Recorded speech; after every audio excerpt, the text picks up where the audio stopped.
कांग्रेस नेता विधायक नाना पटोले हमारे साथ है। सर, ये तस्वीर देखिए, ये भाजपा के नेताओं की तरफ से शेयर की जा रही है सोशल मीडिया पर। असीम मुनीर है, दूसरी तरफ राहुल गांधी हैं, क्या कहेंगे? देखो, भाजपा और नरेंद्र मोदी का सरकार जो है ऊंची राजनीति देश में करते आई है और कर रही है। देश प्रेम से इनको कोई लेना देना नहीं। जो विदेश मंत्री ने जो स्टेटमेंट किया, कैसे एडजस्टमेंट की लड़ाई भारत पाकिस्तान के विरोध में हुई, वो भी एक स्पष्ट हुआ है।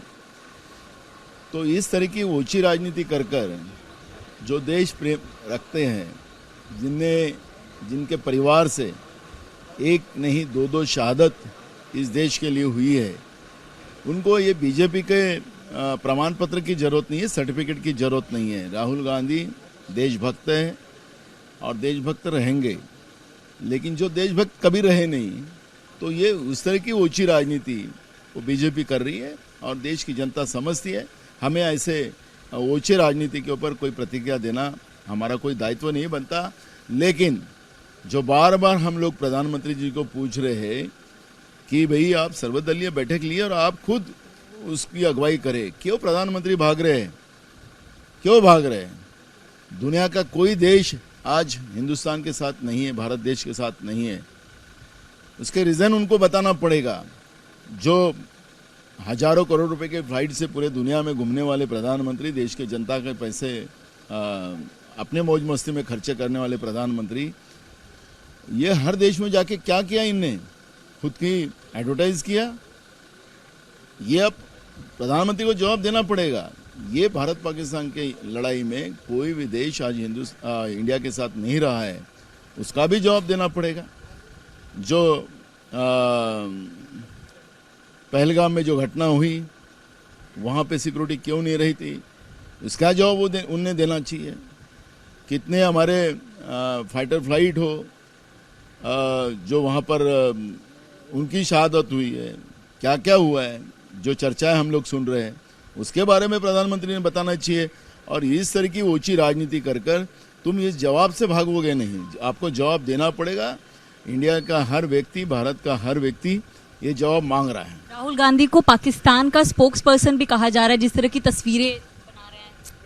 देखो, पाकिस्तान तो इनका मित्र है, वो आपने देखा है, क्योंकि इनके विदेश मंत्री ने जो स्टेटमेंट किया है, किसके लिए किया है, वो भी आपने देखा है। कल हमारे राष्ट्रीय प्रवक्ता ने भी उस बात को उल्लेख किया है। तो इनकी वो ऊंची राजनीति कर ये वो देश की जनता की देश की जनता को डाइवर्ट नहीं कर सकते। देश ये देशभक्त रहा है। जो बीजेपी कभी देशभक्त नहीं रही है, वो इस तरह की ऊंची राजनीति कर रही है। हमारे नेता राहुल जी ने भी बार बार कहा कि हम प्रधानमंत्री जी के साथ है, देश की सरकार के साथ है, आप निर्णय लीजिए और यह आतंकवाद व्यवस्था को ख़त्म करिए। लेकिन ये नाकाम रहे और अपनी नाकामी छुपाने के लिए इस तरह का ये ऊंची राजनीति बीजेपी कर रही है और वो देश की जनता जानती है। इसमें विपक्ष साथ में नहीं दिख रहा है। डेलीगेशन जो बना है, कुछ विपक्ष की पार्टियां वो इसका सपोर्ट कर रही हैं, अपने आप को बहुत ऑनर्ड बता रही हैं। कांग्रेस अलग मुद्दा ले रही है, टीएमसी का अलग पक्ष आ रहा है, क्या कहेंगे? देखो, अपोजिशन लीडर राहुल गांधी जी लोकसभा और राज्यसभा अपोजिशन लीडर मल्लिकार्जुन खड़गे जी ने जो भूमिका रखी है, वो देश की आवाज़ है।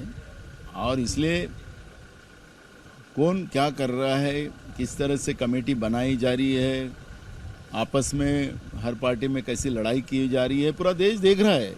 इसलिए हमें उस विषय में चर्चा नहीं करना है अभी। लेकिन जो जवाब देश की जनता पूछ रही है, उसका जवाब तो दे प्रधानमंत्री नरेंद्र मोदी और बीजेपी।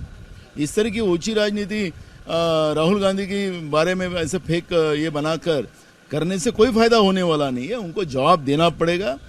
और जिस तरह से तिरंगा का अपमान ये बार बार कर रहे हैं, उसका भी जवाब देना पड़ेगा। जो तिरंगा का विरोध करने वाले लोग जो आज सत्ता में बैठे हैं और सत्ता में बैठकर तिरंगा का अपमान करने का काम जो कर रहे हैं, उनको भी देश के लोग बख्शेंगे नहीं। आखिरी सवाल है, चीफ जस्टिस के प्रोटोकॉल में जिस तरह की कमी थी, उन्होंने भी नाराजगी जताई थी, आपने भी एक पत्र लिखा है, क्या कुछ उम्मीद करते हैं? देखो, जिस तरह से चीफ जस्टिस ऑफ इंडिया जो भूषण गवई जी को अपमानित महाराष्ट्र में किया गया है, उसकी उनके बारे में मैंने खुद राष्ट्रपति जी को आज एक खत लिखा है। माननीय राष्ट्रपति जी महोदय ने तुरंत जो अधिकारियों के माध्यम से या सरकार के माध्यम से जो गलती हुई है और जानबूझ के हुई है उसके ऊपर कार्रवाई होना चाहिए, ये मांग करने का एक खत मैंने उनको दिया है और मुझे लगता है कि महामहिम राष्ट्रपति जी इसके ऊपर एक्शन लेंगे। कैमरा पर्सन दीपेश महाजन के साथ अमृता दुबे, एबीपी न्यूज़ मुंबई।